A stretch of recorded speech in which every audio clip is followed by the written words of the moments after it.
5.2.2 કોષ દિવાલ. તો જે કોષ દિવાલ છે એ પ્રાણી કોષમાં નથી હોતું, પરંતુ જે વનસ્પતિ કોષ છે એમાં કોષ દિવાલ આવેલી હોય છે. તો વનસ્પતિ કોષોમાં કોષરસ પટલ સિવાય પણ તેની બહારની બાજુ એક વધારાનું બરડ આવરણ આવેલું હોય છે. તો કોષ છે તો કોષની બહારની બાજુ એક કોષરસ પટલ હોય કે કોષીય પટલ જે કહીએ. તો વનસ્પતિ કોષમાં એના સિવાય બીજું એક બરડ આવરણ આવેલું હોય છે જેને કહેવાય છે કોષ દિવાલ. તો વનસ્પતિ કોષમાં જ હોય છે. તો આ જે કોષ દિવાલ છે એ કોષને મજબૂતાઈ આપે છે. પછી જ્યારે કોષમાં પાણી ભરાય ત્યારે એક દબાણ ઉત્પન્ન થાય. જે રીતે આપણે ફુગ્ગામાં વધારે પાણી ભરીએ કે હવા ભરીએ તો એક દબાણ, તે દિવાલ ઉપર એક દબાણ ઉત્પન્ન થાય. તો મજબૂત દિવાલ હોય છે કોષ દિવાલ. તો વધારાનું બરડ આવરણ આવેલું હોય છે તેને કોષ દિવાલ કહે છે. કોષ દિવાલ કોષરસ પટલની બહારની બાજુએ આવેલું હોય છે. એટલે કોષરસ પટલ અંદર હોય છે, એની બહાર હોય છે. સૌથી બહારની બાજુએ કોષ દિવાલ હોય છે. વનસ્પતિ કોષમાં તે મોટે ભાગે સેલ્યુલોઝનું બનેલું હોય છે. તો આપણું આ જે કાગળ છે એ સેલ્યુલોઝનું બનેલું છે, બરાબર. તો સેલ્યુલોઝ છે એ આપણા માનવ શરીરમાં પાચન થતું નથી, પરંતુ ગાય છે, ભેંસ છે, એ જે ચારો ખાય છે એમાં સેલ્યુલોઝ હોય છે, બરાબર. લાકડામાં સેલ્યુલોઝ હોય છે. તો આપણે ખાઈએ તો આપણામાં એ પાચન ના થાય ને એમનું એમ નીકળી જાય મળવા, બરાબર. પણ જે ગાય ભેંસ છે જે ચારો ખાય છે તેમાંથી એ દૂધ બનાવે છે, બરાબર. કારણ કે એમનામાં પાચન તંત્ર એવું છે જે સેલ્યુલોઝનું પાચન કરી શકે. તો આજે વનસ્પતિ કોષમાં જે બહારનો ભાગ છે કોષ દિવાલ એ આ સેલ્યુલોઝનું બનેલું હોય છે. સેલ્યુલોઝ એક જટિલ પદાર્થ છે જે વનસ્પતિઓને બંધારણીય મજબૂતાઈ આપે છે. તો વનસ્પતિને મજબૂતાઈ આપે છે. જ્યારે જીવંત વનસ્પતિ કોષ આશ્રુતિ દ્વારા પાણી ગુમાવે ત્યારે તે ચીમડાઈ જાય કે સંકોચન પામે, તેથી કોષરસથી કોષ દિવાલ દૂર જાય છે. તો વનસ્પતિ કોષ હોય તો જ્યારે એની અંદરથી પાણી ગુમાવે એટલે કે અંદરનું પાણી ઓછું થાય ત્યારે કોષ સંકોચાઈ જાય એટલે કે એનું કદ ઘટે અને કોષરસથી કોષ દિવાલ દૂર જાય છે. તો એની અંદર કોષરસ હોય એનાથી કોષ દિવાલ દૂર છે. આ ઘટના રસ સંકોચન તરીકે ઓળખાય છે. આ ઘટના નીચે આપેલી પ્રવૃત્તિ દ્વારા અવલોકિત કરી શકાય. તો આ જે પ્રવૃત્તિ આપી છે, બરાબર છે, તો પ્રવૃત્તિ પરીક્ષામાં નથી પૂછાતી પણ તમે એના વિશે અભ્યાસ કરી શકો. આ પ્રવૃત્તિમાંથી આપણને શું માહિતી પ્રાપ્ત થાય છે? તે માત્ર જીવંત કોષોમાં થાય છે.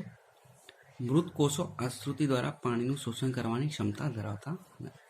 એટલે કે વનસ્પતિનું પાન છે એ સુકાઈ જાય તે કહેવાય મૃત કોષ.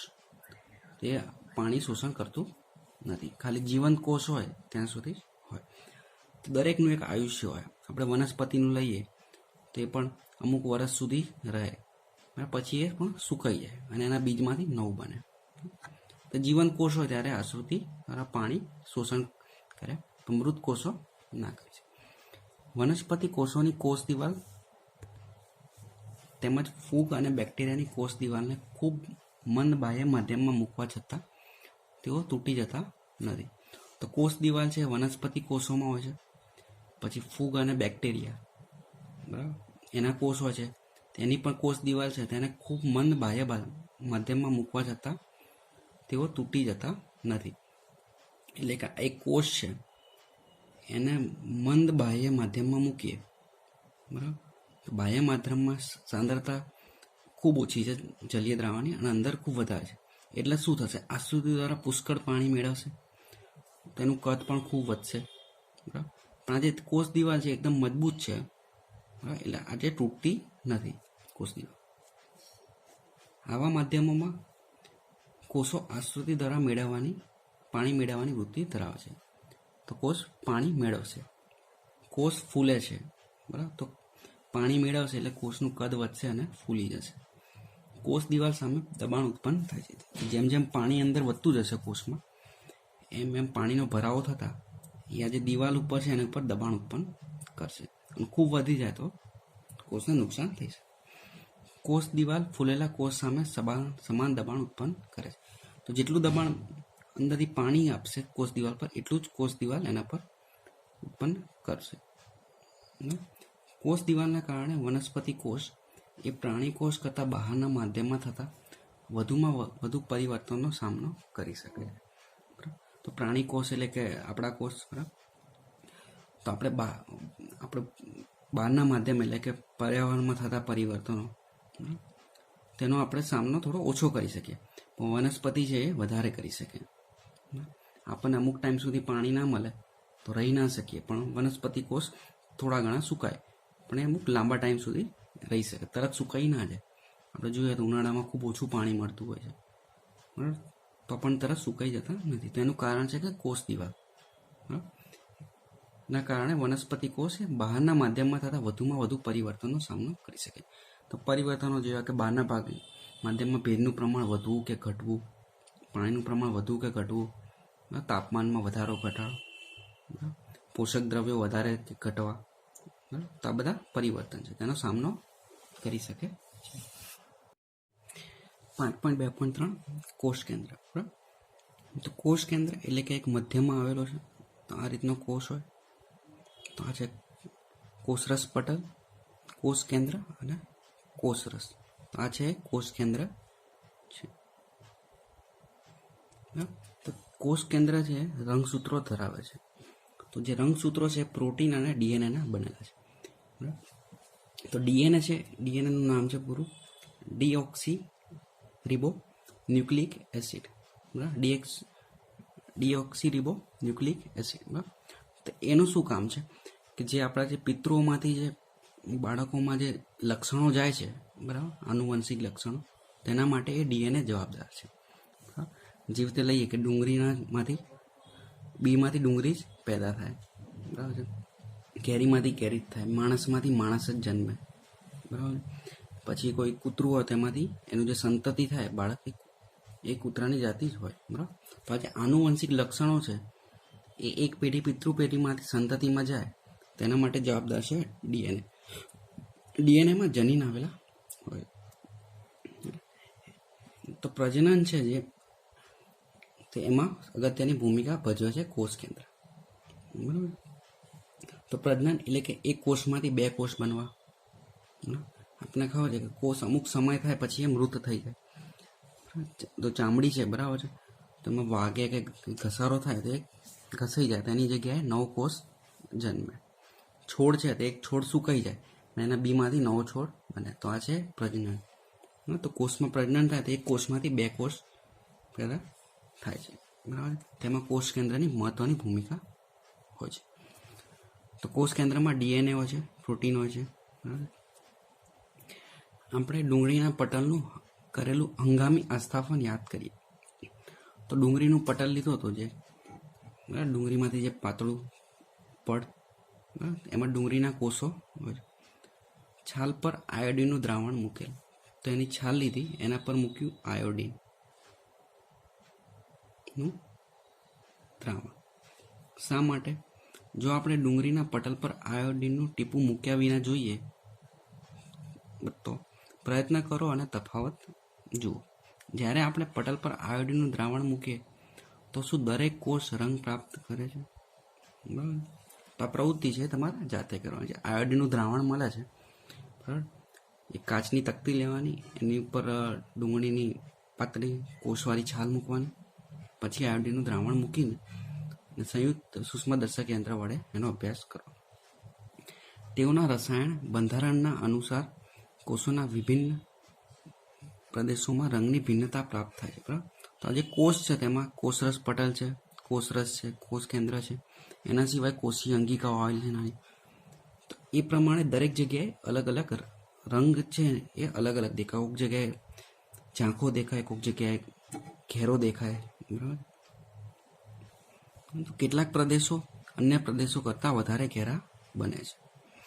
આયોડિનના દ્રાવણના સ્થાને આપણે સેફ્રેનનું દ્રાવણ કે મિથિલિન બ્લુના દ્રાવણનો ઉપયોગ કરીને કોષોને અભિરંજિત કરી શકીએ છીએ. અભિરંજિત એટલે કે એને રંગ કરવો. તો ખાલી આયોડિન નહીં, પણ આપણે બીજા બે છે સેફ્રેનિન અને મિથિલિન બ્લુ, એ પણ વાપરી શકીએ. ડુંગળીમાંથી આપણે કોષોને અવલોકિત કર્યા હતા. ચાલો આપણે હવે આપણા શરીરના કોષોને અવલોકિત કરીએ. તો આપણા શરીરમાં પણ કોષો આવેલા છે. તો એક પ્રવૃત્તિ આપેલી છે ઉપર. તો જોઈએ, કોષ કેન્દ્ર દ્વિસ્તરીય આવરણ ધરાવે છે. તેને કોષ કેન્દ્ર પટલ કહે છે. જે રીતે કોષરસ પટલ હોય છે બહારની બાજુ, એ રીતે કેન્દ્ર હોય છે એની આજુબાજુ પણ એક આવરણ હોય છે જેના સ્તર 2 હોય છે, એટલે એને કહે છે દ્વિસ્તરીય. બરાબર, એને કહેવાય છે આ જે કોષ કેન્દ્ર છે એની ઉપર જ હોય છે તેને કોષ કેન્દ્ર પટલ કહે છે. કોષ કેન્દ્ર પટલના છિદ્રો દ્રવ્યોને કોષ કેન્દ્રની અંદરથી તેની બહાર વહન કરી શકે છે. તો કોષ કેન્દ્રની અંદરના જે દ્રવ્યો છે એ કોષ કેન્દ્રની બહાર વહન થાય તે આ કોષ કેન્દ્ર પટલ છે એની અંદર જે છિદ્રો હોય છે, છિદ્રો એટલે કે કાણા, તેના દ્વારા વહન કરી શકે છે, જે પરિવહન કોષરસ તરફ દર્શાવે છે. તો અહીંયા કોષરસ આવેલો છે, તે કોષરસ તરફ એ દ્રવ્યોનું પરિવહન થાય છે. કોષ કેન્દ્ર રંગસૂત્રો ધરાવે છે, એટલે આ કોષ કેન્દ્રમાં રંગસૂત્રો આવેલા હોય છે. જ્યારે કોષ વિભાજન પામે ત્યારે જ માત્ર તેઓ સળિયા જેવા આકારની સંરચના ધરાવે છે. તો રંગસૂત્રો હોય છે. તો કોષ વિભાજન પામે એટલે કે એક કોષમાંથી 2 કોષ બને, પિતૃકોષમાંથી 2 નાના બાળકોષો બને. રંગસૂત્રો આનુવંશિકતા માટેની માહિતીના લક્ષણો પિતૃઓ તરફથી તેની પછીની પેઢીમાં ડીએનએના અણુઓના સ્વરૂપમાં ધરાવે છે. તો આપણને ખબર છે કે પિતૃમાંથી લક્ષણો એની સંતતિમાં જાય. બરાબર, પક્ષીઓમાં, પ્રાણીઓમાં, વનસ્પતિમાં. બરાબર, તો કેરીના છોડમાંથી કેરીના ઝાડમાંથી આગળ કેરી જ બને. માણસમાંથી માણસ જ જન્મે.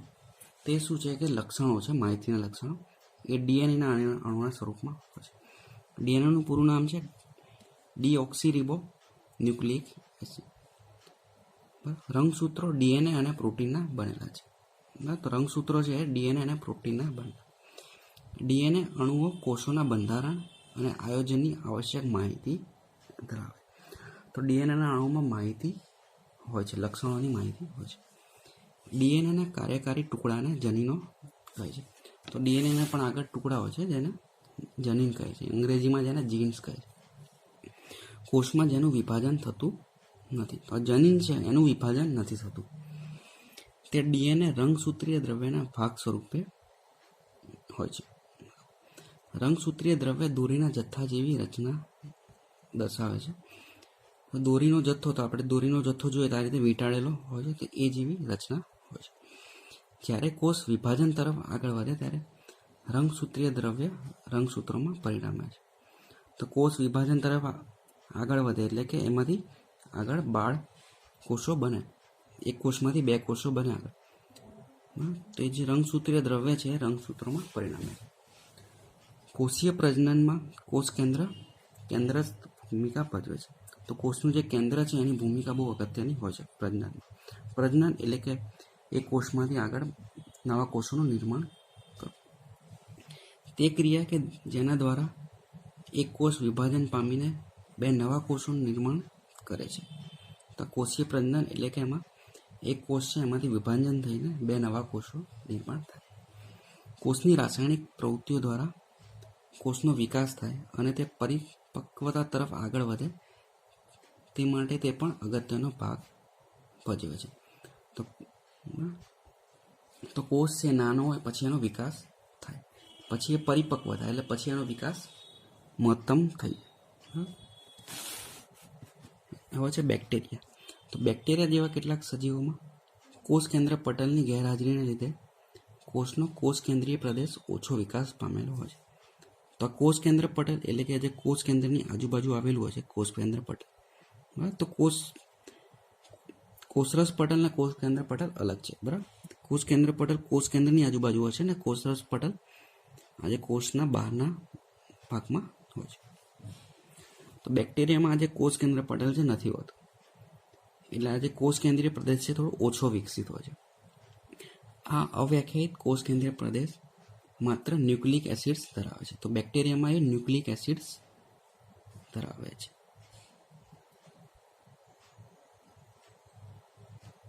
Nucleic acid. જેને ન્યુક્લિયોઇડ કહે છે, બરાબર.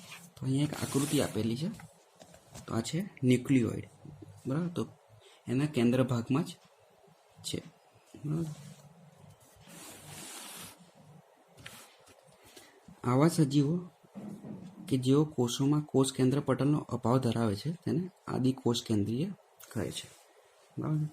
તો કોષ કેન્દ્ર પટલ ના હોય તો એને આદિકોષ કેન્દ્રીય કહે છે. આવા કોષોને આદિકોષ કેન્દ્રીય કહે છે. પ્રાથમિક કે આદિ જે સજીવોના કોષો કોષ કેન્દ્ર પટલ ધરાવે તેઓને સુકોષ કેન્દ્રીય કહે છે, બરાબર. તો તફાવત સમજી લેવો. આદિ કોષ કેન્દ્રીય એટલે કે એમાં કોષ કેન્દ્ર પટલ નથી હોતું. આદિ કોષ કેન્દ્રીય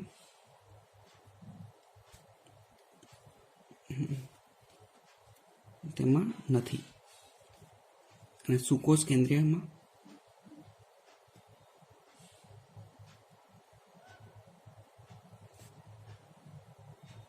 હોય છે, કોષ કેન્દ્ર પટલ હોય છે, બરાબર. તો વ્યાખ્યા યાદ રાખી લેવી. આદિ કોષ કેન્દ્રીય કોષોમાં અન્ય કોષરસીય અંગિકાઓની પણ ગેરહાજરી હોય છે, બરાબર. તો કોષ રસીય અંગિકાઓ એટલે કે ઘણી બધી અંગિકાઓ છે જે આગળનામાં આપણે શીખીશું, બરાબર. તો કોષમાં મુખ્યત્વે કોષ કેન્દ્ર, કોષરસ પટલ અને કોષરસ હોય છે, પણ એના સિવાય પણ બીજી અંગિકાઓ હોય છે, બરાબર. તે એ છે આદિ કોષ કેન્દ્રીયોમાં એની ગેરહાજરી હોય છે એટલે કે હોતી નથી, જે સુકોષ કેન્દ્રીય કોષમાં આવેલી હોય છે, બરાબર. એટલે કે જેમાં કોષ કેન્દ્ર પટલ હોય એમાં અંગિકાઓ આવેલી હોય છે. આવી અંગિકાઓના ઘણા બધા કાર્યો પણ કોષરસીય ભાગો દ્વારા નિર્બળ રીતે આયોજન પામે છે, બરાબર. તો અંગિકાઓ છે એ પણ ઘણા બધા કાર્યો કરે છે.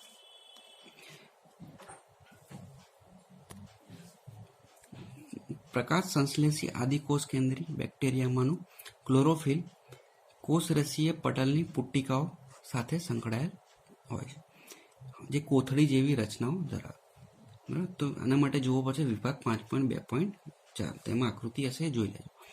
પરંતુ સુકોષ કેન્દ્રીય કોષોની જેમ રંજક કણો સાથે હોતું નથી, તેના માટે વિભાગ 5.2.5, બરાબર. તો આકૃતિ આપી છે, આ રિબોઝોમ બતાવ્યું, આ ન્યુક્લિયોઇડ એટલે કે જે આદિ કોષ કેન્દ્રીયમાં કોષ કેન્દ્ર પટલ નથી હોતું તેને ન્યુક્લિક એસિડ હોય છે, તેને ન્યુક્લિયોઇડ કહે છે. આ છે કોષરસ પટલ, બહારના ભાગમાં હોય છે, એની બહાર હોય છે કોષ દિવાલ જે ખાલી વનસ્પતિ કોષમાં હોય છે, અને રિબોઝોમ. આકૃતિ આપી છે આદિ કોષ કેન્દ્રીય કોષની, આકૃતિ 5.4.